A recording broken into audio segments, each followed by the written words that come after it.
Please join me in welcoming Mr. Shigeo Nonaka. His speech title is Peace and Sense of Ownership. Peace and Sense of Ownership. So, Mr. Nonaka, would you come up to the stage?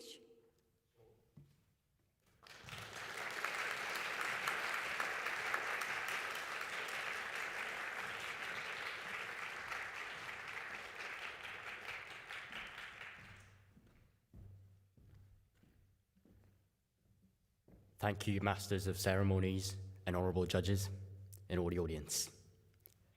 Good afternoon, everyone. Good afternoon. Imagine this. One morning, you wake up only to find that everything has changed forever. The city's in ruins, the internet's gone, and nothing is promised tomorrow. Panic, confusion, fear. What would you do? 4 years and 22 days ago, on February 1st of 2021, I was living in Myanmar, and that morning, my father woke me up with just 5 words. There has been a coup d'etat.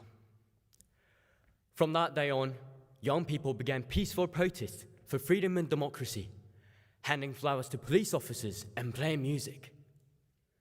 But the military turned their guns on them and started firing. As the military crackdown on peaceful protests intensified, I returned to Japan, helpless. Back in Japan, my classmates said, "I'm glad you got out of that dangerous country." But something felt wrong. I realized then there is a barrier of indifference between us. Over 3 million people displaced. School bombing kills 10 children in Myanmar. The news reports these tragedies in numbers, quickly fading into the background like passing trains. Ukraine, Sudan, Palestine, soon forgotten. This situation made me feel a strong sense of crisis. However, looking back, I myself was once like that. I was indifferent to the issues around the world and thought that they had nothing to do with me. We learn about poverty and conflicts in textbooks, but why can't we see them as our own business? But then, why couldn't I remain indifferent when it came to Myanmar?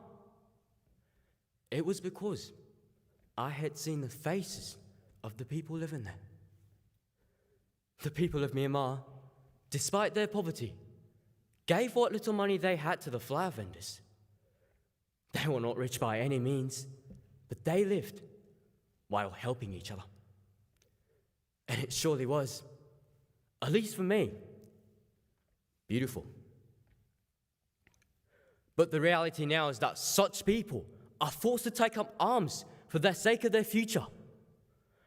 I felt I had to tell people about this. I felt I had to tell people about the story of life of those people suffering. But I had no money and no power. What on earth could I do? Then, an image that I took in Myanmar came to my mind. It was a picture of a bright red sunset over the Yangon River. Birds flying across the red sky, and people going home after work. This photo won a competition and was auctioned to fund school constructions in developing countries. This experience made me realize that I could contribute to society by doing what I like. And I hoped that if people felt more connected to Myanmar, they would continue to follow what's happening there. So, I started the Yangon Karuta project, raising over 3 million yen to capture Myanmar's life, culture, and the current situation through the traditional Japanese card game of Karuta. This is an initiative to think about world peace and the role of the international community through play. In the past 4 years, we have held more than 70 events informing more than 10,000 people about the current situation in Myanmar. We have expanded our circle of sport beyond generations and races through collaborative events with Burmese restaurants and so on. But at times, I still wonder, does my activity actually matter? Am I just an outsider? I lost nothing in the coup. Can I truly understand their suffering? It was then that my friend from Myanmar came to me and said, "What we fear most is that the world will forget us. Your activities are definitely a bridge between Japan and Myanmar. And this is only possible because you're Japanese." Well, think of it this way. Can those affected change the world alone? It is indeed important for the parties concerned to raise their voices. But it is rather those of us on the outside who can empathize with them, unite, and change society. But how do we overcome the barrier of indifference? I'm often asked. What I do with Yangon Karuta is to make a very small hole in that barrier. What you see through that hole is just a glimpse of the whole story. But you can see it from the same perspective as the people living there. You can start from attending my Yangon Karuta event and getting to know the country of Myanmar. Please help us raise money and take an interest in the current situation. For every 5,000 yen we raise, we deliver school lunches to 200 children and toothbrushes to displaced children. Each of us has our own problems. Health, work, relationships. We are all imperfect. But it is in our weakness that we find our power. The power to help each other. When we understand this, I believe that the sense of ownership is born within us.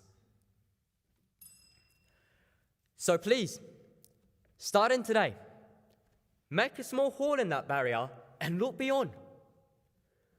Because even a small hole, if countless numbers of them gather together, will eventually bring down the barrier. Thank you.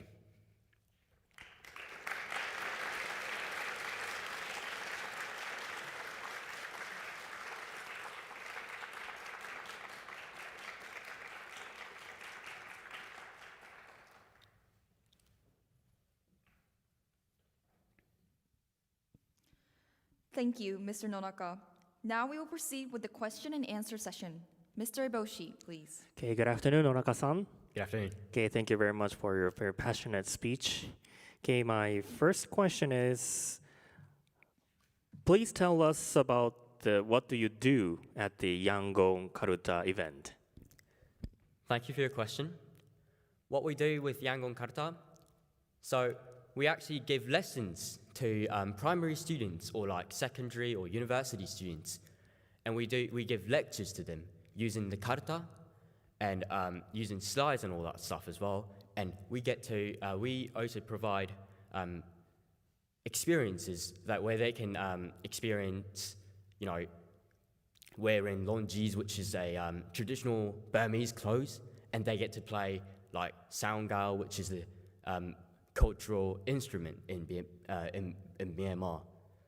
And we tell, through our karuta, we actually tell not specifically about the current situation in Myanmar, but actually about the life before the coup. So we can get people to empathize with the life, empathize with the people, and they can see the faces, how they lived, eat with their families and all that stuff. They can empathize with their life before the coup. And we also tell about the current situation after that, where we can get empathy from them. Yeah. Okay, so why did you focus on Karuta, not other Japanese culture? Thank you for your question again. The reason there are three reasons I focused on Karuta. The one is that we can, by the short phrases and catchy phrases and the pictures I thought were effective to convey about the culture and the life of the people of Myanmar, because they can see the faces with the pictures in it. And the second reason is that because Karuta is so traditional to Japan's culture, we don't need to explain the rules to the players and the participants. And because it's traditional, like regardless of their age, they can play, have fun, even if you're 6 or 60, 8 or 80 or something. And the third reason is that I simply like Karuta myself. Okay, very good. So far, you managed Yangon Karuta event quite a long time. So do you have any specific result by the activity of the Karuta event? Yes. Thank you for your question. The one episode that I have with by the commentator I got from when I gave a lecture to the primary school one time. A boy wrote us a thank you letter, all in Burmese, one time, and I really felt that our lectures really gave him a lot about Myanmar and made him learn a lot about Myanmar, and really we thought that we had him engaged in our lectures in our program, and actually 2 years after that, we actually gave a lecture or like classes to one of the secondary schools in Chiba, and we got this one boy came to me and said, I actually took this same exact lesson 2 years ago in primary school, and I wrote you a Burmese letter, full Burmese letter, a thank you letter. So I really felt that, when I realized that he actually remembers the lectures that we gave 2 years ago, 2 years prior to that, I really felt that our project is something meaningful to us. Yeah. Okay, excellent. I think the time is up. Thank you very much. Thank you.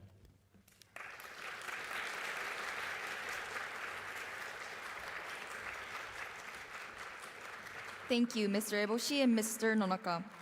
Now we will have the judging time.